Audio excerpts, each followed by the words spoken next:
बच्चों हम अध्ययन कर रहे थे चैप्टर 6 का बुनकर, लोहा बनाने वाले और फैक्ट्री मालिक। इस चैप्टर के फर्स्ट वीडियो के तहत हमने जाना कि ईस्ट इंडिया कंपनी के आने से पूर्व भारतीय सूती वस्त्र उद्योग कितनी अच्छी खासी स्थिति में थे। आज के वीडियो में हम अध्ययन करेंगे कि ईस्ट इंडिया कंपनी के बाद ऐसी कौन कौन सी नीतियां होती हैं जो कि भारतीय उद्योग धंधे पर विपरीत प्रभाव डालती हैं और यूरोप के बाजार में भारतीय कपड़ों की मांग अब लगातार गिरने लगती है, जिससे कि न केवल हमारे उद्योग पर बल्कि हमारे बुनकरों की स्थिति पर भी विपरीत प्रभाव पड़ता है। तो चलिए शुरू करते हैं आज का वीडियो, यूरोपीय बाजारों में भारतीय कपड़ा।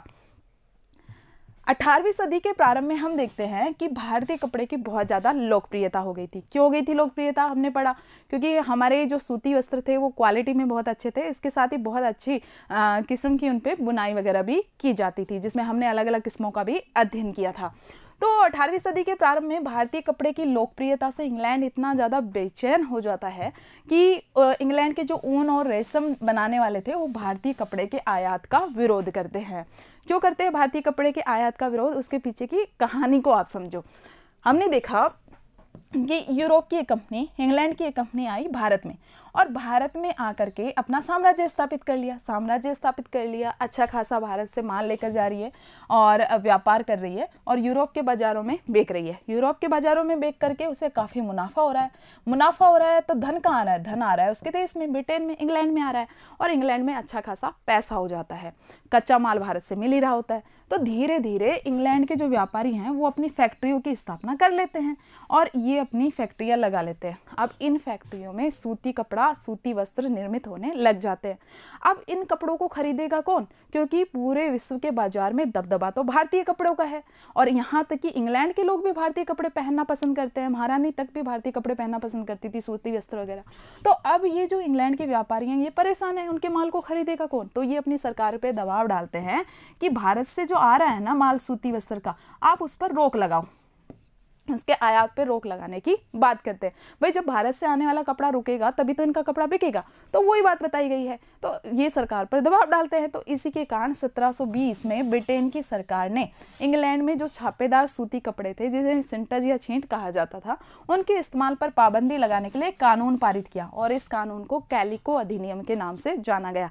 कैलिको शब्द के पीछे की कहानी तो आपको याद ही है, काली कट वाली, ठीक है। तो इसको कैलिको अधिनियम के नाम से जाना गया, ठीक है। लग गई भारतीय कपड़ों पर रोक। अब क्या होता है कि इंग्लैंड की सरकार ने सबसे पहले अपने जो कैलिको छपाई वाला उद्योग था, ये सूती वस्त्र उद्योग था, इसको सरकारी संरक्षण में विकसित करना शुरू कर दिया, यानी इसको प्रोटेक्ट करना शुरू कर दिया। भारत से आने वाले कपड़ों पे शुल्क लगाना शुरू कर दिया। तो भारत से कपड़े आ नहीं रहे हैं, प्रतिस्पर्धा का सामना नहीं करना पड़ रहा है, तो उनके उद्योग धंधे धीरे धीरे फलने फूलने लग गए। अब वहाँ पर जो सफ़ेद मलमल था या बिना मांड वाला जो कोरा भारतीय कपड़ा था, उस पर वहीं इंग्लैंड में ही भारतीय डिजाइन छापे जाने लग गए। देखिए कितनी विडम्बना है कि डिजाइन भारतीयों वाले ही छप रहे हैं, कच्चा माल भी भारत से ही आ रहा है, लेकिन भाई माल बनेगा इंग्लैंड में। और आगे तो इतनी मतलब क्रॉस कर देंगे अपनी लिमिट को कि जो भारत का बाजार है, भारत के बाजार में इंग्लैंड से बना हुआ माल ही बिकेगा यहाँ पर। इतने आगे नियम बना दिए जाते हैं कि जो भारत से कच्चा माल लेकर जाएंगे, कच्चे माल के रूप में लेकर गए सूत, अब इसी सूत से कपड़ा बनकर आएगा और वो इसी सूत से निर्मित शर्ट भारतीयों को पहनाएंगे। अब ये बताओ, तो भारतीय उद्योग धंधे तो बेचारे नष्ट होंगे ना। तो वही होता है। इंग्लैंड में नए नए कपड़ा कारखाना खुलने के साथ साथ उन्होंने अपनी तकनीकी पे भी ध्यान केंद्रित किया। पैसा तो अच्छा खासा था ही, नए नए तकनीकी आविष्कार होने लगे कि कैसे करके हम अच्छे से अच्छा सूती कपड़ा बनाएं जिससे कि भारतीय कपड़ों से प्रतिस्पर्धा कर सके। तो इसी क्रम में हम देखते हैं कि बहुत सारे आविष्कार हुए, जैसे कि 1764 में जॉन के ने स्पिनिंग जेनी का आविष्कार किया। आगे चल के हम क्लास 10th में पढ़ेंगे, जेम्स हरग्रीव्स का नाम आएगा स्पिनिंग जेनी में, तो कंफ्यूज नहीं होना। इन्होंने इसको डेवलप किया। सबसे पहले जो मेन विचार लेकर आए स्पिनिंग जेनी का, जो मेन तैयार किया, वो किया जॉन के ने। इसी तरह से हम देखते हैं 1786 में वास्प इंजन का आविष्कार हुआ, मतलब एक मिल लगाई गई सूती मिल, और उस सूती मिल में वास्प इंजन का प्रयोग किया। किसने किया? रिचर्ड आर्कराइट ने किया। तो हालांकि जेम्स वॉट का नाम आता है, लेकिन कंफ्यूज नहीं होना है, कॉन्सेप्ट मैंने आपको क्लियर कर दिया है कि किस तरह से सूती वस्त्र की जो मिल थी उसमें वास्प के इंजन का प्रयोग किया रिचर्ड आर्कराइट ने, जिससे कि कम समय पर बहुत सारा कपड़ा तैयार होने लग गया। अब आप पूछेंगे कम समय में कैसे तैयार होने लग गया, तो उसके लिए मैं आपको स्पिनिंग जेनी का एग्जाम्पल देती हूँ। ये आप देख पा रहे हैं। सबसे पहले देखिए स्पिनिंग जेनी, तो ये एक ऐसी मशीन थी जिसमें अभी तक क्या था, एक कामगार, एक जो कारीगर है वो एक साथ मतलब एक ही तकली पर काम कर सकता था, तो बहुत कम कपड़ा बनता था या बहुत कम मतलब जो धागा था वो निकल पाता था। अब ये देखिए इसमें कितनी सारी तकलियां हैं, तो एक ऐसी मशीन जिसमें एक कामगार एक साथ कई तकलियों पर काम कर सकता है, जब ये पहिया घूमता था तो ये सारी की सारी तकलियां घूमने लग जाती थी। तो इसलिए स्पिनिंग जेनी का जब आविष्कार हुआ, स्पिनिंग जेनी के आविष्कार से एक कामगार के द्वारा ये संभव हो गया कि वो अधिक से अधिक धागे बना सके, अधिक से अधिक इसको फ़ायदा पहुंचा सके। तो तकनीकी ने यहाँ पे अच्छा काम किया, लेकिन इसके बावजूद भी हम देखते हैं कि दुनिया के बाज़ारों में 18वीं सदी के आखिर तक भारतीय कपड़े का ही दबदबा बना रहा था। फिर भी कुछ ना कुछ ऐसी बात थी कि 18वीं सदी के अंत तक हालांकि बहुत सारे डेवलपमेंट भी कर लिए, तकनीकी आविष्कार भी हो गए इंग्लैंड में, लेकिन उसके बावजूद भी भारतीय कपड़े की एक अलग पहचान बनी ही हुई थी। डच, फ्रेंच, ब्रिटिश और बहुत सारी यूरोपियन व्यापारिक कंपनी थी, तो भारत में व्यापार के लिए कपड़ा खरीदने के लिए आती थी, यहाँ का माल खरीदने के लिए आती थी, और इसके लिए वो अपने देश से काफ़ी अच्छी मात्रा में सोना चांदी लेकर आती थी, और यहाँ से सोने चांदी के बदले में सूती और रेशमी कपड़े खरीदती थी और यूरोप में बेच करके मुनाफा कमाती थी। शुरू में ब्रिटेन की ईस्ट इंडिया कंपनी भी यही करती थी, अपने देश से सोना चांदी लाती थी, भारत से कच्चा माल भारत से कपड़े वगैरह मसाले वगैरह खरीदती थी और फिर उन्हें बेचती थी। लेकिन जैसे ही उसके पास 1765 में आते हैं दीवानी अधिकार, उसने क्या किया, अपने देश से सोना चांदी मंगाना बंद कर दिया ईस्ट इंडिया कंपनी ने, क्योंकि अब उसे अच्छा खासा पैसा मिलने लग गया, राजस्व के माध्यम से कामगारों से वसूलने लगे, जमींदार जागीरदारों से वसूलने लग गए, और उसी पैसे से वह व्यापार करने लग गई। तो भारत में कंपनी किसानों व जमींदारों से राजस्व इकट्ठा करके और उस पैसे से ही कपड़े खरीदने लग गई। अब दिनों दिन अमीर होती चली गई। यहाँ देखिए उस वक्त का बता रखा है कि जब अनेक यूरोपियन कंपनी भारत में आई थी तो किस तरह से उसने अपने केंद्र स्थापित किए थे। यहाँ देखो कोची स्थित एक डच बस्ती का एक सीन दिखाया गया है, समुद्र से दिखता हुआ दृश्य बताया गया है 17वीं शताब्दी का, कि जैसे जैसे यूरोपीय व्यापार हमारा फैला, अलग अलग जो हमारे बंदरगाह थे उन पे व्यापारिक बस्तियां भी बनने लग गई थी। ये डच बस्ती को दिखा रखा है, डच बस्ती के इर्द गिर्द जो किलेबंदी हो रही है उसको भी बताया गया है। आगे हम देखते हैं कि एक जो हमारे चैप्टर की शुरुआत होती है बुनकर, है ना, तो जो बुनकर वर्ग है उस पर क्या प्रभाव पड़ा, कौन था वो वर्ग। तो बुनकर आमतौर पर बुनाई का काम करने वाले जो लोग होते थे, उन जो समुदाय होता था उसके ही कारीगर थे, और वे पीढ़ी दर पीढ़ी इसी हुनर को आगे बढ़ाते थे। जो पिता है वो अपने बेटे को सिखा देता, फिर इस तरह से पीढ़ी दर पीढ़ी इनका काम बढ़ता जाता था। इनकी एक कला थी, जैसे कि हम कह सकते हैं बंगाल के तांती हैं, उत्तर भारत के जुलाय है या मोमिन हैं, दक्षिण भारत के साले, कैकोलार तथा देवांग समुदाय बुनकरी के लिए प्रसिद्ध थे। यहाँ देखिए एक बेल्जियन चित्रकार ने एक चित्र बनाया है, बंगाल के एक तांती बुनकर को दिखाया गया है कि देखिए किस तरह से बुनने का कार्य कर रहे हैं, यानी हथकरघा जो उद्योग था।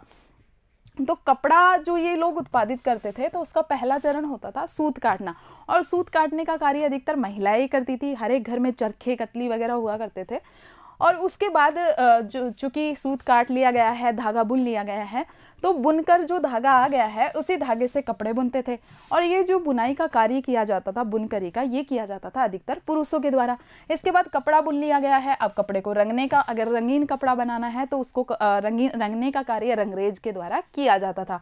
फिर अगर उस पर छापे वगैरह बनाने हैं, डिजाइन बनाने हैं, तो उसके लिए एक अलग व्यक्ति होता था जिसे चिप्पीगर कहा जाता था। ये जो चिप्पीगर नामक कारीगर होता था ये ठप्पे से छपाई करता था और फिर छपाईदार कपड़े बनाता था। तो इस प्रकार हमने देखा ये लंबी स्टेज होती थी हथकरघा उद्योग की, कपड़े बनाने की, कि सबसे पहले हमने देखा सूत काटा जा रहा है, महिलाएं चरखे की मदद से सूत काट रही हैं, धागा बना रही हैं, फिर बुनकर उससे कपड़ा बुन रहा है, फिर उसको रंगा जा रहा है रंगरेज के द्वारा, ठप्पा करके चिप्पीगर उसको जो छपाई का कार्य कर रहा है। तो बहुत सारे लोग रोजगार के लिए इस व्यवसाय से जुड़े हुए थे।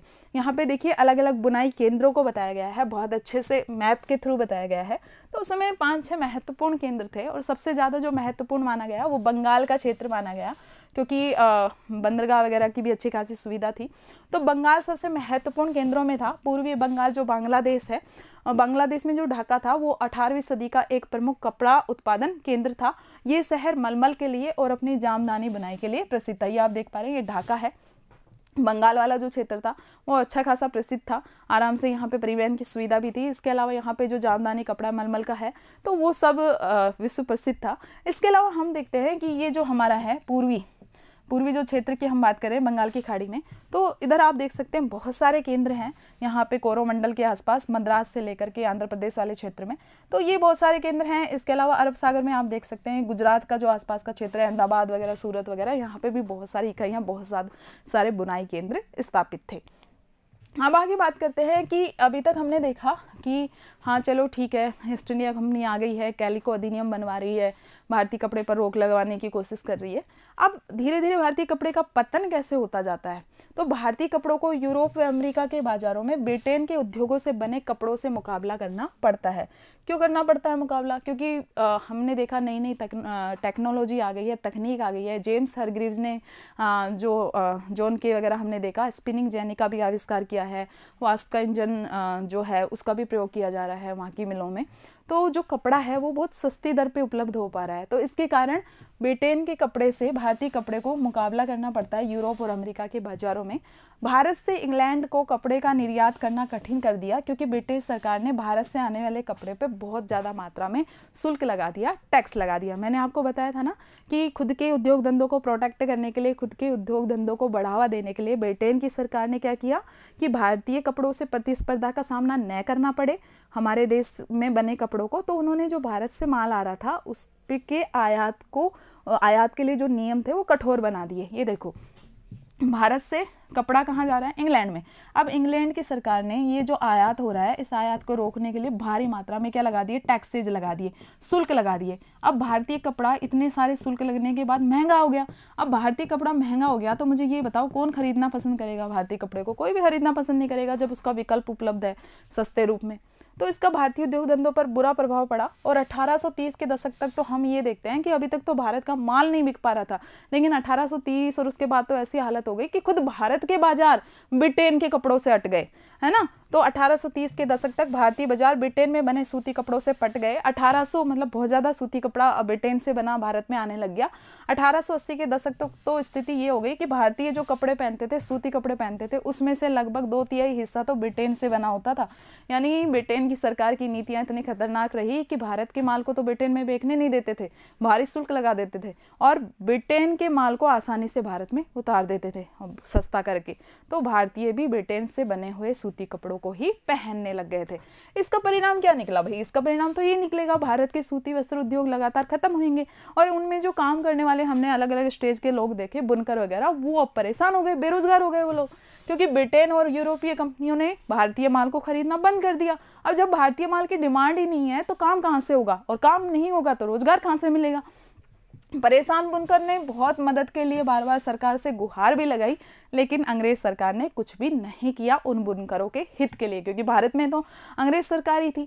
लेकिन भारत में हथकरघों से होने वाली बुनाई पूरी तरह खत्म नहीं हुई। फिर भी एक पॉजिटिव पक्ष ये रहा, सकारात्मक पक्ष ये रहा कि इतनी विपरीत परिस्थिति होने के बावजूद भी बिल्कुल भारतीय बुनाई का, जो भारतीय हथकरघा उद्योग धंधा था, वो नष्ट नहीं हुआ। क्यों नष्ट नहीं हुआ? क्योंकि कपड़ों की कुछ ऐसी स्पेशल किस्म थी जो कि सिर्फ भारतीय में ही बनाई जा सकती थी हथकरघा माध्यम से।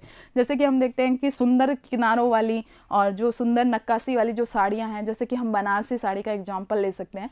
तो कुछ जो परंपरागत वस्त्र थे जो कि भारतीय राज्यों के अलग अलग हिस्सों में तैयार होते थे, जिसमें हमने एक उदाहरण देखा कि सुंदर किनारों वाली, महीन किनारों वाली, डिजाइन वाली जो साड़ी हैं, तो इस तरह से। और इसके अलावा जो गरीबों का कपड़ा होता था, मोटा कपड़ा, वो भी इंग्लैंड में नहीं बनता था। तो ये 2-3 तरह के कपड़े थे जो सिर्फ भारत में ही बन सकते थे। तो इसके कारण भारत का हथकरघा उद्योग अभी तक टिका हुआ था, बिल्कुल ख़त्म नहीं हुआ था।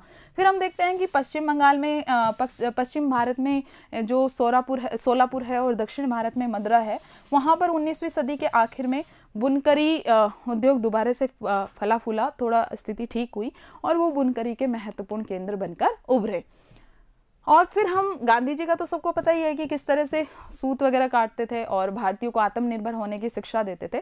तो हमने क्या देखा कि बिल्कुल डाउनफॉल हो गया है, भारतीय उद्योग धंधों का पतन हो रहा है। थोड़े बहुत वो जिंदा हैं, वो हमने कारण देखे कि भारतीय हथकरघा उद्योग किन किन कारणों से अभी थोड़ा सर्वाइव कर पा रहा था। लेकिन फिर हम देखते हैं कि जैसे ही हमारा राष्ट्रीय आंदोलन चालू होता है, राष्ट्रीय आंदोलन भारतीय राष्ट्रीय कांग्रेस की स्थापना के बाद और उसके बाद जो स्वतंत्रता प्राप्ति तक चलता है, तो जो ये स्वतंत्रता आंदोलन चलता है, इस दौरान महात्मा गांधी जी लोगों से आग्रह करते हैं कि जो ब्रिटेन से कपड़ा आ रहा है, ब्रिटेन से आ रहा कपड़ा हमारे उद्योग धंधों को नष्ट कर रहा है, हमारे भाई बहनों को बेरोजगार कर रहा है।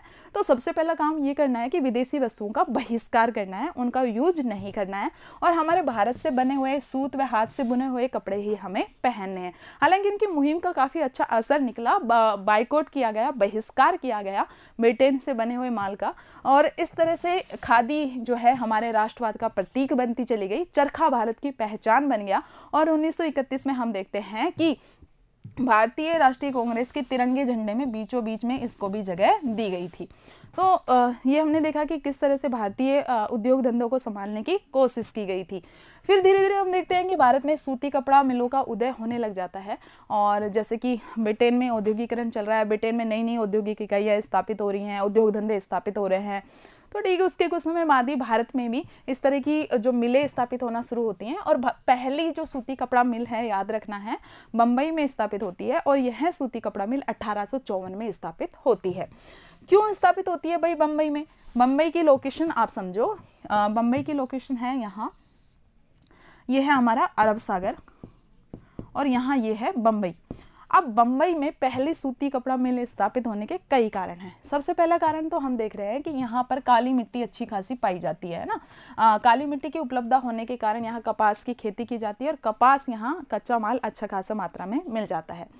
दूसरा हम देखते हैं कि इंग्लैंड व चीन को कच्चे कपास के निर्यात के लिए बम्बई मुख्य बंदरगाह बन चुका था। अरब सागर है और यहाँ शिप्स वगैरह आते थे, तो जो माल जाता था वो यहीं से लोड होके जाता था, तो एक बंदरगाह भी उपलब्ध था।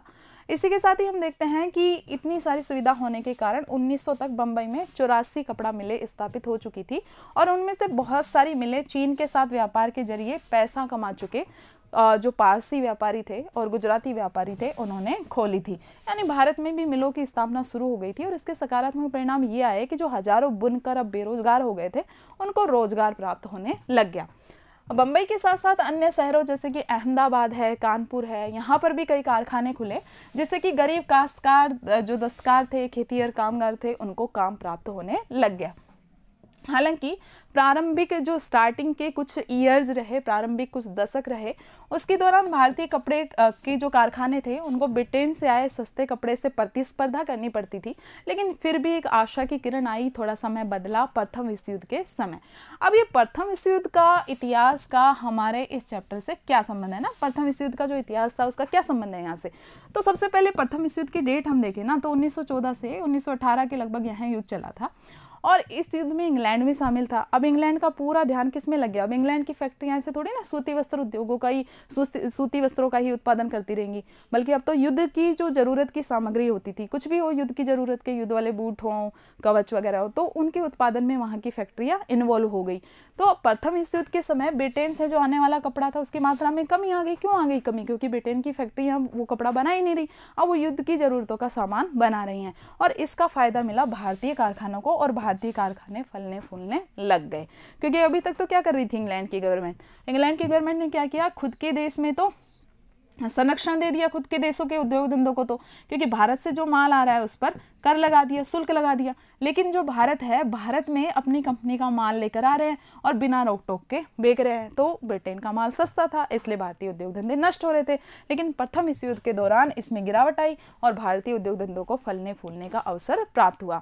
तो बच्चों, आज के वीडियो में इतना ही, बहुत ही ईजी है। हमने समझा किस तरह से भारत के पैसे से ही ब्रिटेन में औद्योगिकरण होता है, भारत से ही कच्चा माल ले जाया जाता है, धीरे धीरे वहाँ उद्योग धंधे और तकनीक डेवलप होती है, और वहाँ ब्रिटेन से बने हुए वस्त्र भारतीय उद्योग धंधों को नष्ट करने लग जाते हैं। भारतीय उद्योग धंधों को प्रतिस्पर्धा का सामना करना पड़ता है, लेकिन जैसे तैसे भारतीय उद्योग धंधे संभलते हैं और प्रथम विश्व युद्ध के बाद थोड़ी ठीक ठाक स्थिति होती है। तो बच्चों, आज की वीडियो में इतना ही, मिलते हैं हमारे नेक्स्ट वीडियो में। धन्यवाद।